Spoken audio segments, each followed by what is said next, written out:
विचारलं तुला का परत सांगू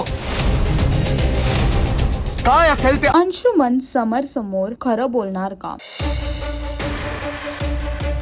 वीण दोघातलीही तुटेना या मालिकेमध्ये अंशुमनचं सत्य सर्वांसमोर आलं आहे. अंशुमनने जे कारस्थान केलं आहे ते सर्वांसमोर उघड पडलं आहे. अंशुमनच्या लग्नात येऊन स्वानंदीने अंशुमनचा भांडा सर्वांसमोर फोडला. चिंगी गरोदर आहे हे सत्य चिंगीने जे लपवलं होतं ते सर्वांसमोर आता आलं आहे आणि तेच सत्य जाब विचारताना अंशुमनला समर दिसत आहे. त्याला खरं बोलण्यासाठी भाग पाडताना दिसत आहे. अंशुमन समर समोर खरं कबूल करेल का की समर त्याची DNA टेस्ट करून सत्य सर्वांसमोर आणणार? तुम्हाला काय वाटतं कमेंट करून नक्की सांगा. आणि वीण दोघातली ही तुटेना ह्या मालिकेमध्ये पुढे काय होईल हे पाहण्यासाठी मालिका पहा. अजून अशी लेटेस्ट अपडेट साठी टेलीचक्कर रिजनलला सबस्क्राईब करायला विसरू नका.